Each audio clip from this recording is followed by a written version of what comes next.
Welcome to No Question About That. This is the Weekend Pod with me, Ed, and Dominic Booth, and we have a win to talk about, Dominic.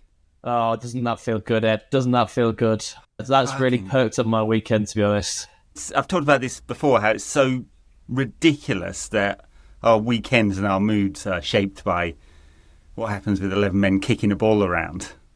But it's a good weekend. It doesn't get better than a late winner at Anfield. I said to you before we came on air, I'm hungover. I was at a wedding last night. It was a brilliant wedding. Had a great time. Just seen United beat Liverpool and I've just finished a curry. So, yeah, actually, that doesn't really get much better than that. That's like Alan Partridge. Things don't get much better than that, Ed. Oh, it's good. It's good. That second half felt like it dragged on a very, very, very long time. And there was something, I don't know what it was. I was talking to my friend in the pub when we were watching it. It just seemed to be some kind of invisible magical shield in front of our goal, because whenever Liverpool got a chance, they blew it. They just kept blowing it. They hit the post, I think it was 3 times. A few other good chances, and I don't know, we were like, yeah, destined, and then almost felt like it was snatched away. Only for your doppelganger, Harry Maguire. He loves this club. Brother from another mother. Harry Maguire, and you fucked Harry Potter and Harry Maguire came out. I think it's something like that, isn't it? The three of you together. It's like, have you ever seen you in the same room? No. No. Well, I actually have been in the same room as Harry Maguire, but presumably it was some sort of like space-time continuum thing where, I wasn't supposed to ever come across myself. I was actually called Harry Maguire by the taxi driver at 12:30 on the way back from this wedding last night, which initially he said Harry Kane, and I was like, I do not look like Harry Kane. That is a real insult. And then he corrected it to Maguire, but maybe it was fate that it should fall to Harry's head. That's the difference between this one and the one last year at Anfield that he missed. They missed. This one was on his head, and his head is far more affected than his feet, as we all know. It certainly is. What a ball that was from Bruno Fernandes, though, on the volley. Controlled volley cross pass. It's kind of... It's the thing, I don't want to... We've just been in Liverpool, so not too much bitching, but it's, I think, the most annoying/stupid thing to take our one truly elite player and move him away from goal when he can do stuff like that. But I don't want to bitch and moan too much because we won a game at Anfield, so it's not the day to complain. Bruno was having a horrible second half as well. He didn't. He gave the ball away a few times. Yeah. He started brilliantly, and he dragged the team with him in that first half. And the way he was sniping around in midfield and seemingly everywhere. Gary Neville said it after 15, 20 minutes that Fernandes has just been everywhere. I think he quite clearly ran out of steam in the game, as I think a lot of United players did actually as the second half went on. Liverpool just chucked more and more attacking talent at the game. It just felt like we were never going to withstand that and that they were going to score at some stage. Just for me, pleased to see that, they bounced back from the concession of that goal and they didn't just become it. I thought it was an inevitability as soon as we conceded one, that they'd get two and that'd be it. Pleasantly surprised by the character of the team today. Yeah, I mean, great character. Backs against the wall, win at Anfield, just doesn't get better. No better test of character. Although Anfield is not what it was. I mean, I guess a lot of sort of the top end clubs of the atmosphere has been changed by the desire to have more single match ticket holders in the grounds because you can charge a higher price than season ticket holders. That's very true of Liverpool. They've got quite a high percentage of single match ticket holders, and I think that makes the atmosphere flat at Anfield in the way it hasn't been in the past, and it was quite quiet for long periods of the day. I don't know, maybe it's the edginess of them being behind for quite a long time or whatever, but between the singing of that song that shall be not be named at the pre-kickoff to when they scored, just nothing. Yeah. And United did a good job. They didn't press from the front. They dropped into a mid-block and then got deeper and deeper as the game went on. But they did a good job of restricting Liverpool to mostly low-quality chances. Now, they created a lot of chances. They had 19 shots or something like that. So there's a lot of XG there. And in theory, if you look at the Opta stats, it says 5 big chances. I was like, five? Which 5 were the big chances for Liverpool? I mean, the ones where they hit the post, and they all fell to Gakpo. That's the 3 that I can think of. The ones that hit the post, one was a bit of a freak cross that, if that had gone in, United would probably consider themselves quite unlucky. The other one, it was a great effort, a great curling shot from Gakpo. I can't remember the third time they hit the post now, but it was a through ball, the 1-on-1. Yeah, I mean, that was a good chance, but it didn't feel to me like they were battering the door down, especially in the first half. In the first half, I tweeted this. I thought it was about as perfect a first half performance as you really could have hoped for in the circumstances. Like you said, quieted the crowd down. Liverpool had a couple of chances, but they didn't look like scoring to me. They didn't look like they were hammering the door down. And United's forward threat was really evident and so potent, especially on that right-hand side. And Mbeumo and Ahmad's combination on that right-hand side just making Kirkes look like maybe he wasn't the greatest left-back signing of all time, despite what some Liverpool fans were telling us. Yeah, and I think it was a 2.8-ish XG for them and overall 1.25-ish for us. So I think, like I said, they're a better team than us. Liverpool are a better team than United. They've got better strength in depth. They've got better players. They're able to bring on the kind of talent that we're not able to bring on at the moment. You're going to need some luck to win at Anfield. But I think for me, there were 2 questions that I was thinking about as the game was going on, whether United could answer these 2 questions. One of which was, how big is the gap between the 2 teams? Liverpool are better, but how much better are they? And do United have the mental resilience that they've not had for years and years to come away with something from this game? Even if it was a draw, I know we were 1-0 up for ages. We all would have taken a 1-1 draw, I think. Can the players do that? And I think we got positive answers to those questions. Well, obviously, all the limitations we all know about with the system and with the squad and everything. But we all knew that Amorim could set a team up for a game like this tactically. That's the one thing he's proven he's been able to do at United. And it was those other questions about mentality, about how big this journey is going to be. Maybe we aren't as far off these elite sides as we could be, or some people in the press seem to say we are. Well, I mean, United are the number one driver of traffic and views everywhere, so there's always got to be some commentary about what's going on. Slot talked about United sort of direct play, and we were quite direct today. It's get it forward as quickly as possible and then try and either win second balls or create from the deep into the opposition area. And he talked about how that was a game model that is not going to win you the league, and it's not one that any of the top sides play, but it's good for when you play against top sides. Now, that was pretty patronising from him, but he also analysed it right. Yeah, this is sit mid to low block, go quite direct to the forwards, try and create chances from there, avoid central midfield, basically. And for this kind of thing, it works. We've actually got a run of not playing too many top teams now, because we've played all the top 4. And that's what scares me. Well, that's it. And it's kind of what the point, we'd look at that and go, well, hey, we can kick on from here. But actually, I do think that long ball game against teams that sit in the low block is just not very effective. Has not been for Ruben Amorim for any of his period at United. So we'll see, but again, don't want to be too churlish because we just won at Anfield, and that's great. And look, it was fantastic, both beginning and end of the game. To score within 2 minutes of kick-off, really good finish from Bryan Mbeumo. We know he's a high-quality player, and he was excellent today. Yeah, he was excellent today. Cunha as well. Excellent Massive. Today, just running and running and running. His ability to carry the ball is a very important part of Amorim's model. So if you're not going to break the lines with passes from central midfield, which don't. Actually, Bruno talked about that before the game as well. Talked about the difference between the midfield setup now and when we had Pogba and Matic in there. So if you're not going to break the lines with those passing, ball carrying is really important.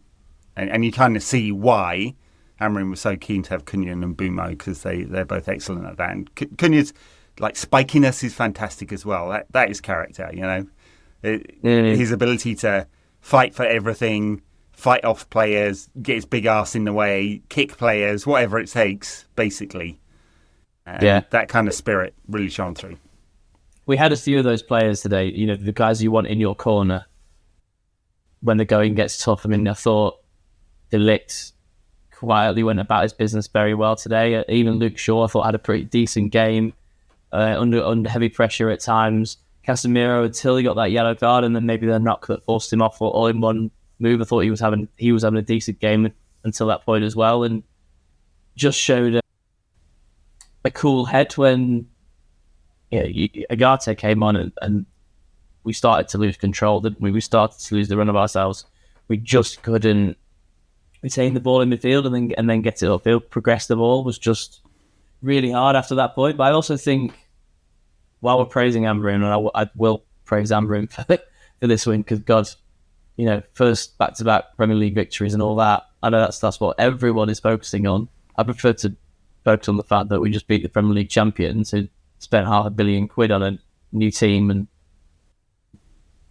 didn't look that threatening. To regress. Yeah, just don't look like as good a team, which is absolutely crazy to me. I'd rather focus on Amorim's plus points, but I didn't like his changes today at all, and I don't know why he saw bringing on Patrick Dorgu as a necessity. That just seemed completely unnecessary. Ahmad was having a good game. Dalot was actually doing a half decent job at left wing back. Those are changes that didn't need to be made. And I also am not sure that Sesko was the change that needed to be made when Mount was having a good game in the left 10 position, and Cunha was dropping deep and helping us get up the pitch from false nine. Maybe it was legs, maybe it was tiredness. As I said, there did seem to be some fatigue really setting in, but I question some of them. Well, on the Ahmad change, he talked about it, the yellow card, and he said it was just getting a bit physical. And so that appears to be why he's made that change, because he had a yellow card, and we took one for the team there, did Ahmad. The Sesko one, I didn't mind that so much, because you actually saw as soon as he came on, the ball over the top became, like, it was really on. His ability to sort of run without the ball is pretty good. I wish he'd shot earlier, that one where he was almost through. You know, he just waited a bit too long, didn't he? So there was that ridiculous article in The Athletic this week, which everyone read and pissed everyone off, in which they surveyed 20 random agents from a pool of tens of thousands, right? Why those? And he's apparently the worst signing of the summer, which was absolutely, totally ridiculous. And the person who put his byline to that one should be fairly embarrassed. Not one of the usual United writers as well, I add. But I have no worries about him. I think he's a good forward. I think there's a lot about him. Now, whether he's the kind of player has the instincts to score 30 goals a season, I'm not sure. But as a number 9 in this kind of system, who's able to have the ball in front of him or with his back to goal, doesn't really matter. Will run into the channels, can also link play, which he did nicely on a few occasions today. So I'm not worried about him. And I thought it was just okay in a situation where perhaps the out ball is going to be the long ball. It didn't necessarily really work because United went deeper and deeper and deeper and deeper. But Amorim doesn't change his substitutions don't change the state of the game, really. They feel like they're quite reactive. You know, he waited ages to bring Kobbie Mainoo on. Kobbie, of course, is a player who, when you are in defensive situations, can break through the lines by carrying the ball. Actually, something that Bruno talked about in his interview this week. I thought that could have come much earlier if we just wanted to get a bit of control. Every time Casemiro goes off and Duarte comes on, we lose the run of ourselves. Like, it just, the whole shape of the team just breaks down. And then obviously he made the inevitable centre-back for centre-back substitution, which he does every single game. Just like every single game. I don't have an issue with that in a way, because I mean, it's just fine. It's just a weird quirk, isn't it? You know, and he's talked about it. I think it's the ability to sort of jump into the press. Not that United were pressing today. No, and that was fine. You know, the not pressing thing, the long balls from every time Lammans getting it, humping it long. I was absolutely fine with all of that on a one-off basis away at Anfield, because I don't want to see Maguire with his facing his own goal, receiving the ball with 3 Liverpool players pressing him. No one wants to see that. We know how that's going to end. It was percentage football today, and that's perfectly acceptable away at Anfield.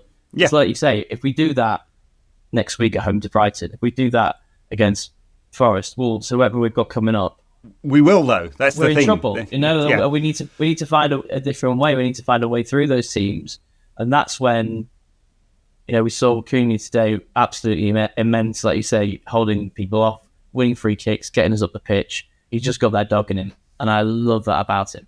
But he hasn't got a goal or an assist in United colours yet.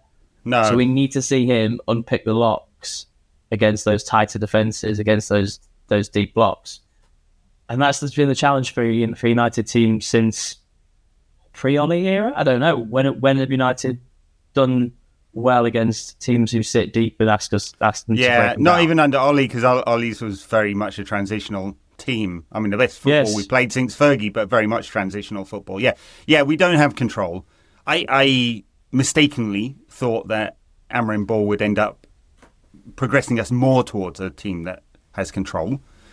And I know the model at Sporting was quick balls forward to exploit the rapid front three they had.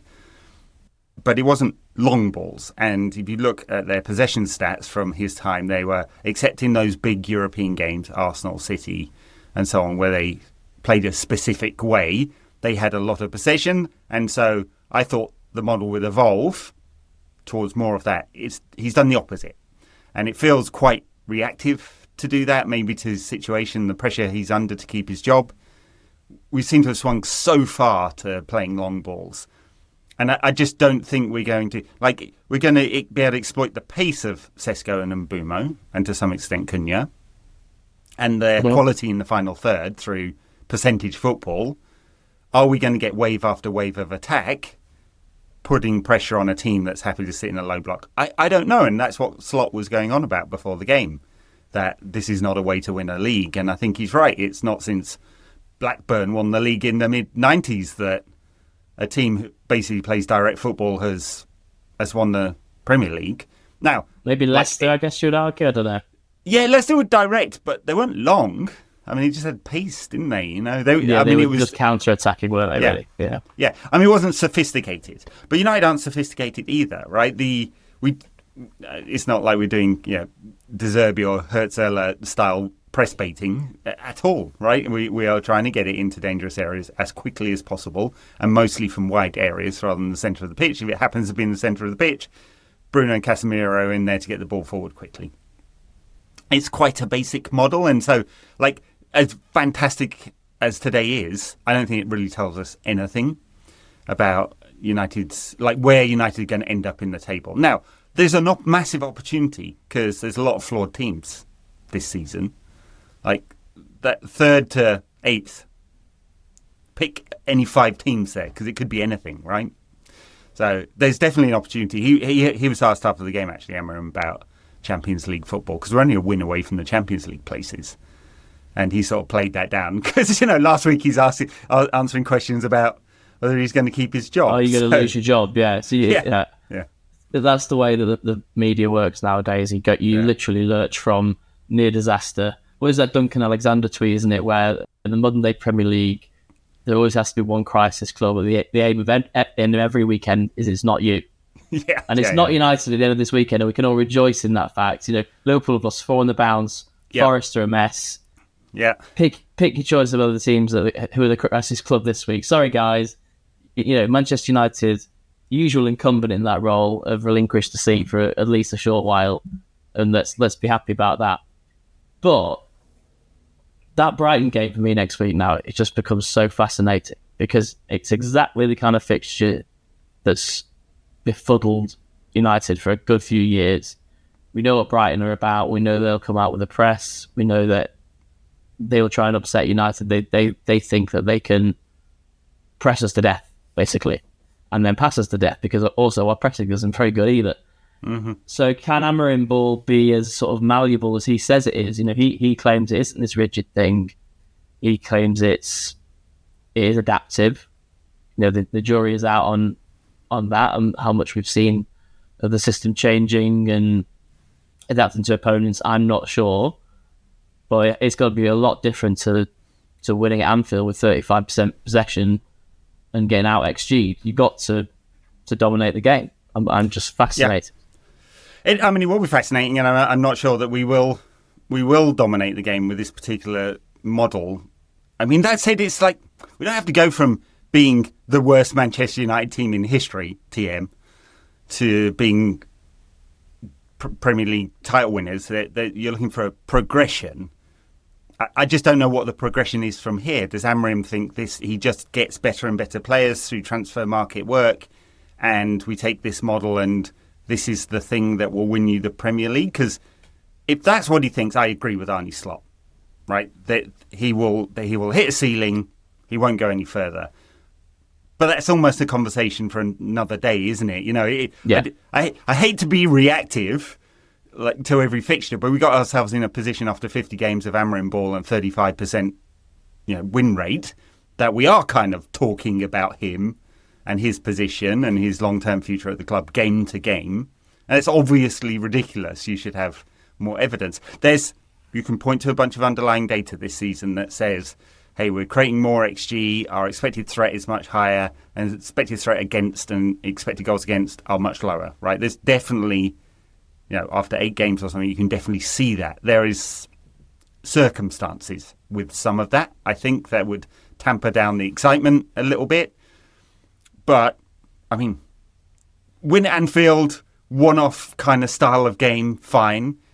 Banging it long against Brighton next week, I can't see that that's the thing that I worry about that, honestly. I think that might tell us a little bit more about how adaptive he is. And then the rigidity is around his idea of what each player in each position has to do, right? And it's why someone like Kobbie Mainoo will be looking at his situation and asking for a transfer again in January, because he's just never going to play. As we see, right? He gets 10, 15 minutes as a sub every game. Because Amorim has in his mind the kind of profile of player that should be in each position.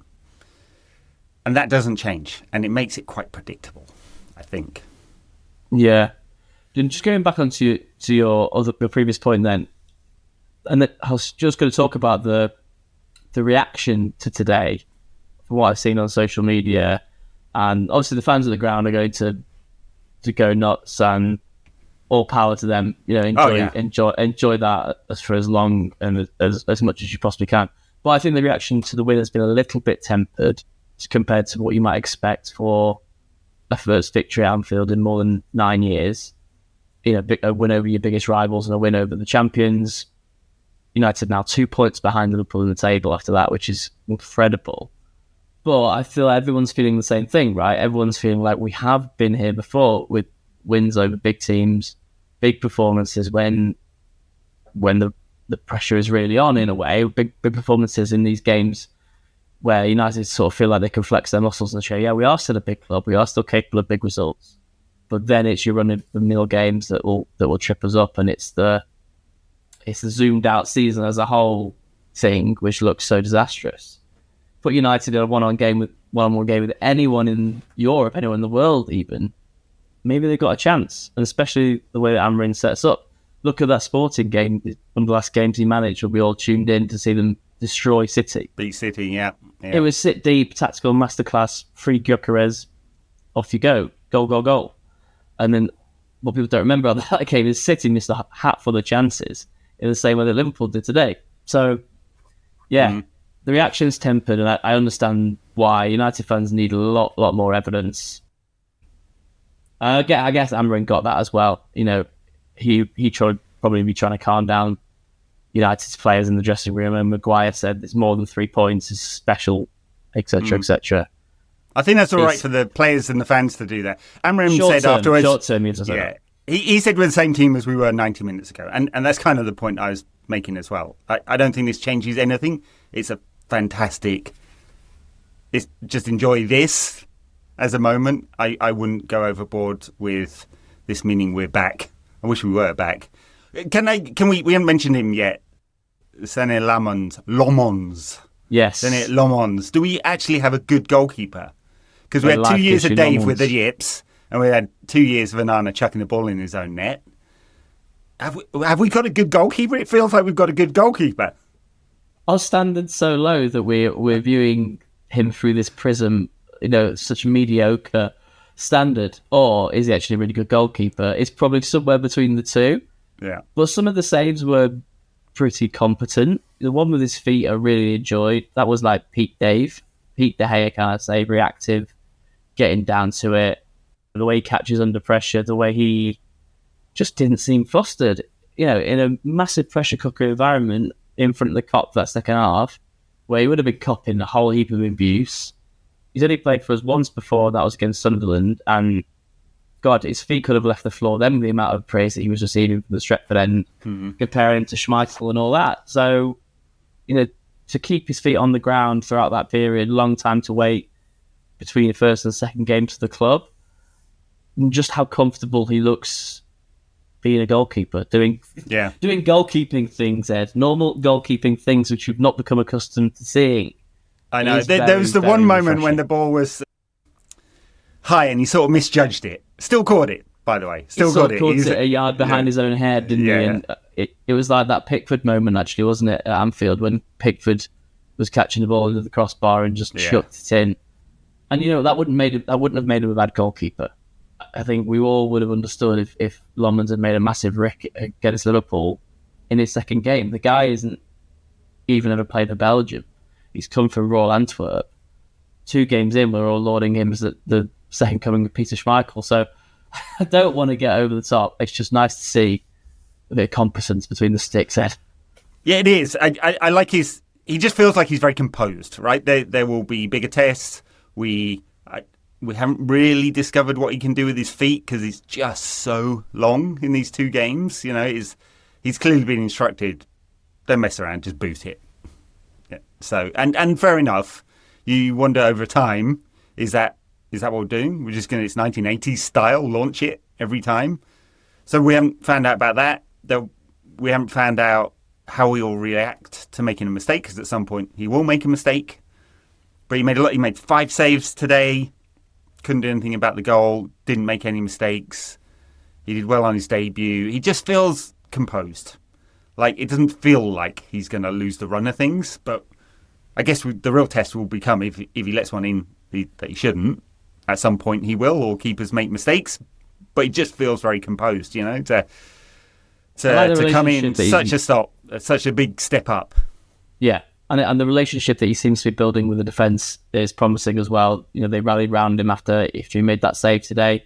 Bruno gave him a big pat on the back. It just seems so obvious to say, but you have a decent goalkeeper and the defence feels less anxious. They don't tighten up. They aren't afraid to pass it back in pressure areas. They're not worried about him going to come for a corner that he can't reach, or him spilling one and then having to react to the rebound. Those are the kind of things that are happening every week with Onana in goal. And at Old Trafford as well, that'll be the thing as well, because at Old Trafford, having been there throughout the Onana disaster years, the tension around the stadium whenever the ball went anywhere near him was so palpable, and that will just be completely different now. You turn over a new leaf. It's literally turn the page, walk away, as the street said. This is something new, and this is something to get excited about. Why not feel like this guy's the answer? Why not? Hey, that we can hope, we can dream. He might turn out to be the next coming of Paul Rashabuka. Wow, that's one for Paul. That's a goalkeeper I could think of there. Well, I was going to say only American goalkeeper. That's not true. Yeah, like he was American, wasn't he? But we had Tim Howard as well, obviously. I'd take him being as good as Tim Howard, to be honest. Tim Howard was not dreadful. He was not dreadful. We had different standards those days, of course, because we were remembering the days of Schmeichel. So it was that weird period between, we went from Schmeichel to Barthez to Bosnich to Taibbi to Howard and Carroll, and took a while to Van der Sar was the saviour, wasn't it? But that's why a lot of people didn't want Lammans, of course, because his age and how unproven he was. People just didn't trust him to be the answer. Maybe the scouts and the recruitment guys that were absolutely convinced, they clearly were, to get the deal over the line that this guy was going to be something special.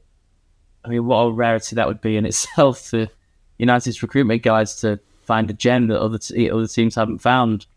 Can't even remember the last time that would have happened. Early days. Let's not get giddy. I'm sure that Amorim feels a lot better for having Lammans there. He was clearly never quite comfortable with Onana. He basically dropped him whenever he had the chance to, and even backed Bayindir over him. And I don't actually think Bayindir is a better goalkeeper than Andre Onana. So that says a lot about what Amorim clearly thought of Onana. Yeah, interesting one to see how it develops for sure. I'm dreading his first rig. Yeah, it's going to be disaster again. And well, yes, and I'm hypothesizing, of course, but what would Amorim's reaction to that be? Right? I mean, the fans would obviously be like, because there's a lot of PTSD there. Yeah. Would Amorim chuck him under the bus at the first opportunity or not? But fortunately, we've not been in that situation. We have to worry about it. He's done everything pretty much perfect so far. Yeah, we've got it's Brighton and then Forest. So Brighton it's kind of interesting. We're always like, they're obviously highly data driven. They pick gems up from nowhere. They just have a lot of churn. They've got a very young manager. They didn't have a great start to the season. Kind of thinking about, like, are they vulnerable? But they've had a very good win this weekend over Newcastle. A couple of Danny Welbeck goals. Danny, nice. He's still that guy, isn't he? Bloody hell. Should never have sold him. Should never have sold him, ever. I still feel such a strong affinity to him, even though he's not played for us for 10 years or whatever it is. Yeah. I know. What's he doing the team next weekend? That's the thing. Because that's the thing, yeah. I mean, again, he talked about... sorry. Mount's playing well, right? But I want a real striker in there, especially to... It's just... We're not a team that plays with a false nine while banging it long. It's a weird setup, right? So I want a strike in there, so I'd like Sesko to start. That would necessarily mean Cunha drops into a deeper position and Mount drops to the bench, but Mount is playing well. So there's a question there. I want Yoro back in the team because I think he does make a big difference with United's ability to build up, if we're going to build up, right? His ability to carry the ball out is much superior to De Ligt and Maguire, who have many, many qualities. Let's not go at them, but just I like him in the team for balance. And then Amorim talked about Ahmad, and he said he's perfect for that role. Yes, he is perfect for that role. So bloody play him every week. You know? And I'd much rather, even though we know about Dorgu's issues in the final third, let's say, it's very rare that we get a quality ball from him. I mean, we never get a quality ball from Diogo Dalot if he's playing on the left. Just never, right? So no, it's a waste I'd like to see a game where we play two attacking wing backs, not just one. It's just very, very rare that happens.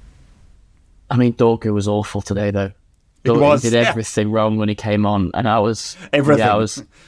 I was thinking, what's the point in changing? I said it before. What's the point in changing that? And I was thinking even more when Lucio was bouncing off him and Liverpool was springing forward. So I do think Dorgu will probably come in, and you'd hope that Ahmad stays on the right. It is that. Do you make Mount and Maguire the two? Mentality monsters of today, if you like. Mount with his pressing, Maguire popping up in a key moment, and Maguire did nothing wrong defensively today as well. I know he's got his critics, and I am among them. I don't want to see him starting on a regular basis because Yoro is just such a superior footballer in every facet, right? Like you say, bringing the ball out, passing, mobility, agility. The way he can go into those wide areas on the right, which De Ligt clearly wasn't happy doing today, and that actually gave Gakpo quite a lot of space to do his stuff, and he was their standout attacking player. That was a problem, and that problem came from picking Maguire and De Ligt, and one of them has to play wide. Yeah. But it's still a quandary for Amorim to say, I'm dropping Maguire and Mount for this next game, having done so well. I agree, Sesko has to start, so you have to find a way in. You need to keep playing Cunha because I think he needs to start producing and has the talent to do so. He's not played badly for us. He just hasn't produced in terms of output, in terms of raw numbers. And we all know that you need that to satisfy the social media goons, don't you? So Nice to have a couple of actual selection dilemmas, though, rather than who the hell can we put out on this pitch? Yeah. I fully agree with the Maguire De Ligt thing. It's in a game when you can do a lot of box defending, okay. But when you want to have any kind of control and build through the thirds, you can't play both of them. De Ligt's just not that comfortable in those wide areas. But he's had a pretty good season, right? So it might be hard on Harry, who scored the winner, to drop him. But if I was picking my favourite back three right now, he wouldn't be in it.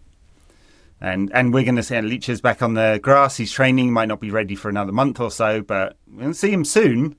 And then suddenly you've got much better balance. So yeah, you do. But are we ruling out the prospect of Luke Shaw ever playing at wing back? But rolling back 5 years, I mean, just assume he's fit. You would put him at wing back, right? Because he's a very good, very high quality in those attacking situations. Always had an ability to get up and down. And had the kind of physicality as well. I'm guessing that after so many injuries for a good decade, that Amorim just doesn't see him as having the physical capacity to do that without breaking down. Maybe they have some sports science we haven't seen, some numbers that suggest, because it's obviously a very different role in a back three, where he can contribute to build-up pretty well. Yeah. But yeah, long-term, Yoro, De Ligt, Lisandro Martinez, or Aidan Heaven. I know he's not fit at the moment and barely had a chance this season. I think feels like a good balanced back three if we're going to play this bloody system, which we are. Yeah. Well, Amorim's in the job and then with two attacking wing backs. So, yeah, I want more.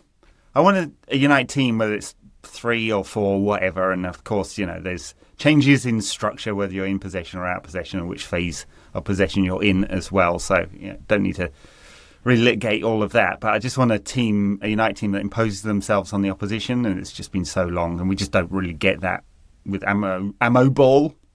Ever. Well, ammo ball sometimes dictates that there's only 3 attacking players on the pitch. Yeah, but it was nice to see actually at Anfield today. I know Bruno in midfield is Amorim's sort of workaround loophole to get an extra attacking player on the pitch, but also Ahmad at wing back does that as well. So 5 attacking players from the start at Anfield was nice and positive, and you got the first half performance to justify that. But you need at least 5 against everyone at home, basically, especially the likes of Brighton. So he needs to work that out. And I just think, do you remember those early days of Amorim when everyone played everywhere in a way? He was trying people out in really funky positions. Rashford at wing back, Antony at wing back. But then after a while, he decided that's stopping. I've decided on this now. And ever since then, we haven't ever seen Luke Shaw at left wing back because he just doesn't think that's his position. Is that just an inflexibility? Is that just something Amorim has closed the book on, and no more versatility or no more adaptability in those debates? I don't know. Yeah, I mean, it's a live question, I think, just because of... Pedro is very young. He's a great athlete. He gets into some really good positions. I feel like he's a fairly intelligent footballer because I do think he tends to understand when to invert and when to go on the outside. It's just his quality with the ball. It's just not got a very good first touch, has he? No, and I don't know whether that's going to get better or not, which would mean that we need to think about alternative solutions there because it does feel like a weak link. I'm not having to go at him. He's young, but still, I'm just like wondering where the improvement's going to come. He had a very good pre-season, but the technical aspect of his game, that's the worrying part. Diego Leon is obviously very young. He looked very raw in pre-season as well. He's not even been that good for the under-21s when he's played for them that I've seen. So I think he's got some time to develop there. One of the Fletcher brothers has been playing at left back as well, which is kind of interesting. Well, no midweek games and no Europa League games to try people out is actually really damaging. You can't see the rotation options. You can't have people knocking on the door for competition for places because there's no bloody games. We said it before we came on air that the feeling of the season is just an empty one without these games. Amorim probably loves it maybe because he can coach a system, and maybe we'll finally start to yield the benefits of that. But fans, I hate it. I need some midweek games. Ed. It's just I can't wait for another week, especially after a win like today. You need another game. I know, to and tuning into momentum. Champions League games is not the same, is it? Because we're not there. So, and all the Champions League games at this stage are completely pointless because the group stage format is like, well, it's nice to see PSG play Bayern Munich or whatever, but it doesn't really matter who wins. They're both going to get through. So, yeah. No, I know. I don't like the new format at all. I think we had a season to work out whether it made sense. They put a lot of PR out that was about, isn't this brilliant? Like the tension at the end, game week 7 and 8. And it barely was. I mean, the tension was, were Real Madrid or Manchester City going to make it through the top 24? Because they'd phoned it in for the mad group that they were so disastrous and still snuck through. I mean, that was that was a real L for the format, to quote the kids.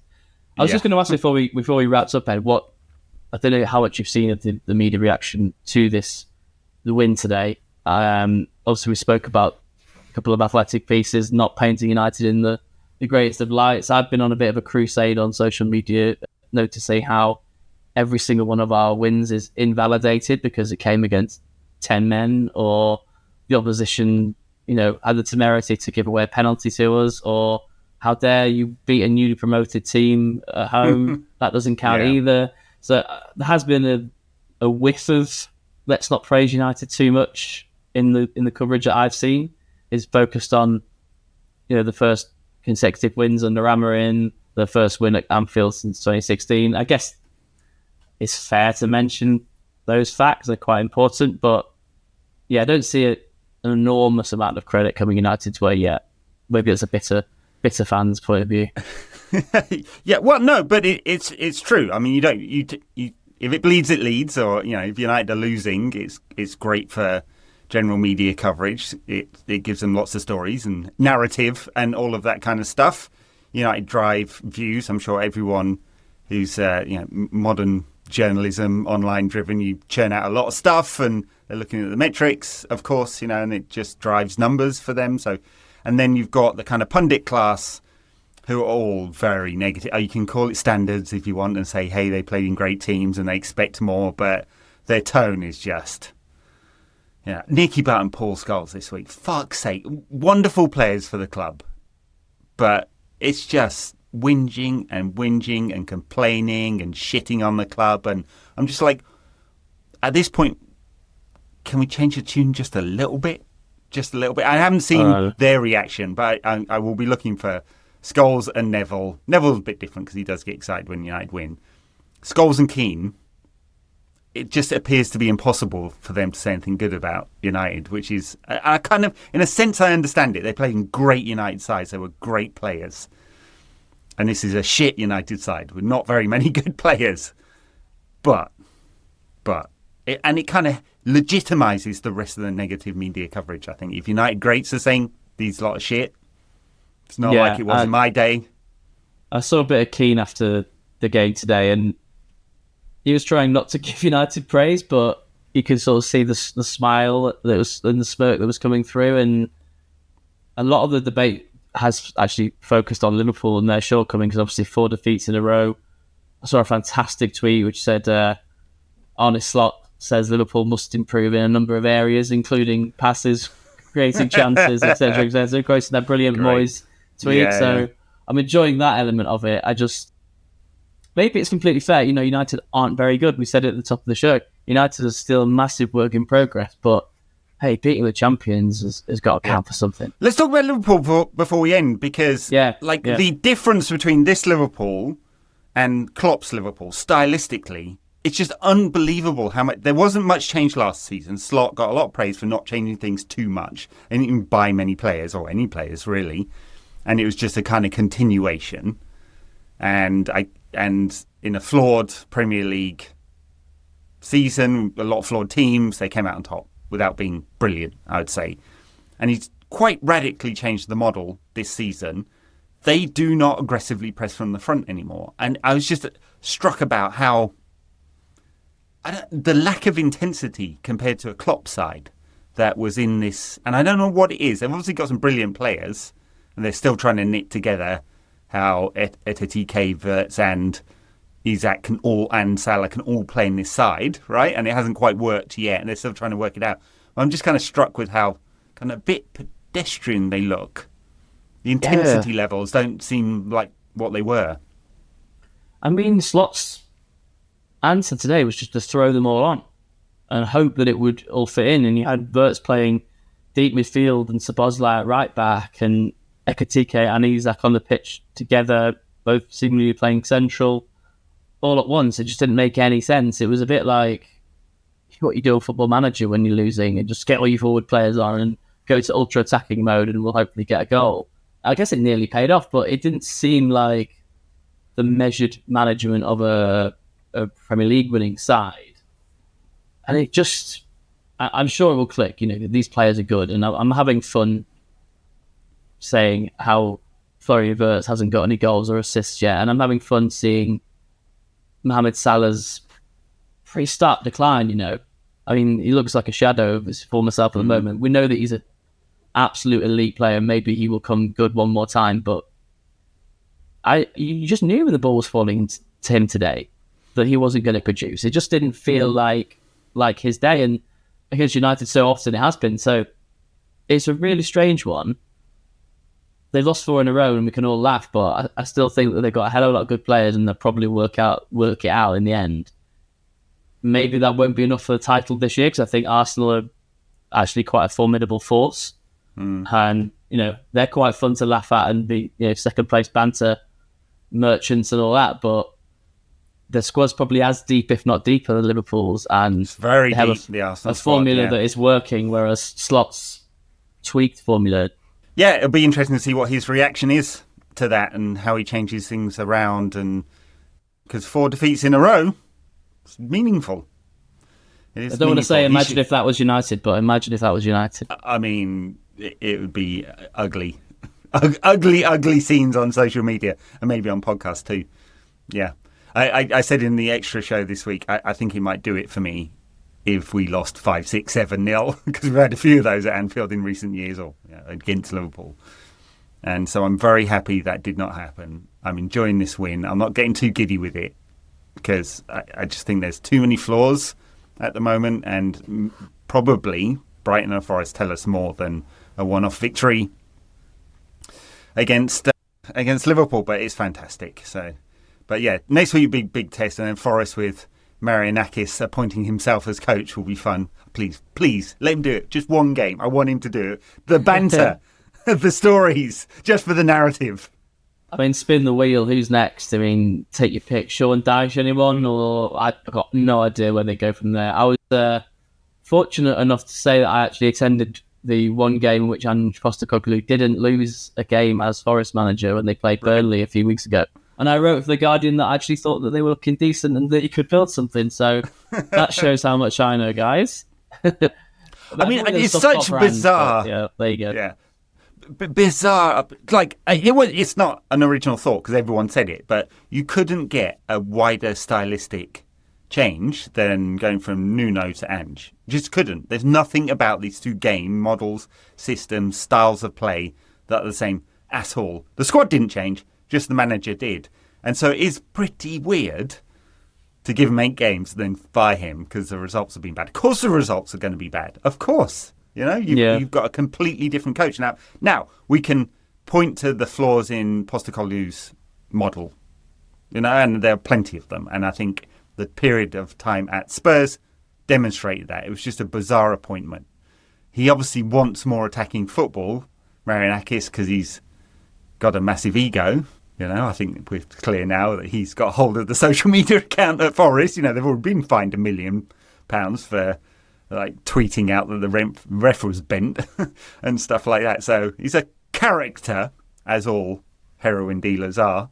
Allegedly, he was never convicted. But yeah, it is weird. So it'll be interesting, like where they go, because there's a point in Dyche. He's basically going back to the Nuno Espirito Santo model, like sitting a low block, percentage football, just not as good, right? Nuno builds teams and has success with teams, and he's just done it over and over again. And he'll probably do that at West Ham. And they'll get to the point where West Ham are decent under Nuno, and they'll complain because they also have this complex that they should be playing beautiful, attacking, winning football without having any history of that. Well, this is the cycle 60 that years. all clubs must go through, I guess. And maybe we'll reach the point. Maybe Amram will actually be successful enough with this long hoofball, defensive stuff that we actually start demanding return of 10 hardball and the donut midfield and then throw everyone forward and all that. It is cyclical by nature.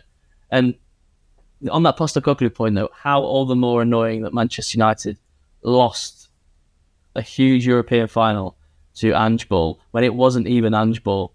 It was a reduced, pathetic, skeleton version of Ange Ball, and United just turned up and meekly let them walk over us. I'm still annoyed about it. Yeah, so it's rightly the positive podcast on such a low note, but there you go. No, I think about that every week. Every single week, I think about that.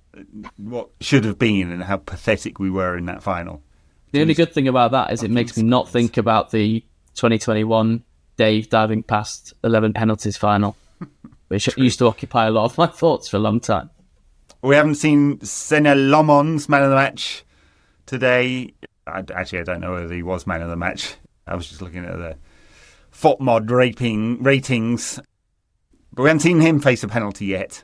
He's a big lad. He's got it. He can't be worse than Onana and Dave, though, who specialised in diving out the way of them. Ed, it was Maguire who was obviously man of the match. Come on.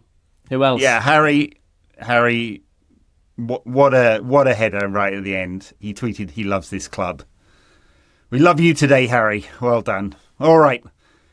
We will leave it there. We didn't talk about the women's team. I feel like I'm half-arsing this now, but a note for a very, very fine backs against the wall victory in the Champions League over Atletico Madrid in Madrid this past week. They played with 10. As the co-com said, they played with 10 men for a long time.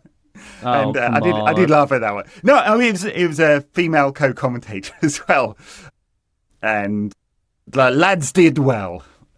But they defended. They've had a brilliant start to the season. They've had a brilliant start to the season for all the flack that Skinner gets, including off some of his own players. He's not. Exactly I don't think that really holds muster anymore, though, because the football they're playing, and I've watched a bit of them mainly for work. Playing good football season. Yeah. They're really sharp, fast passing football. Some really nice players to watch. Melvin Mallard's a really, really good player. Jess Park's been a fantastic signing. Fantastic signing. They're a decent team. They won't win the WSL because Chelsea always win the WSL, but they're a decent team, and I think it's nice to see that after the sort of absolute disinterest that the ownership's showing them, which is another point altogether. But good on them. Yeah, very good on them. They have a fairly thin squad, so time will tell if injuries bite whether they can sustain it. But a brilliant start to the season, fantastic victory, really good position already. It's a Swiss format in the Women's Champions League, although they play fewer games. They'll play 6 rather than 8, but they're in a great position. They got a tough draw, but good on them. All right, good on United. No midweek game. We'll be back midweek at some point to preview United's inevitable defeat to Brighton at Old Trafford, because we can't have nice things, Dominic. Let's hope. Let's out try and have a positive week. But we'll see. We will. All right. Thank you very much, everyone. You can check us out at patreon.com/NQAT pod if you want to get our extra shows, or I'm on Substack at nqatpod.substack.com. Do a couple of newsletters. Dominic, you're also on Substack writing stuff. Occasionally, yes. I'm trying to pump out 2 a week, which is quite a lot because I can't help myself but write 2 to 2,500 words a time. So, churning them out. We will see you all midweek. Dominic, thank you. Bye now. Cheers.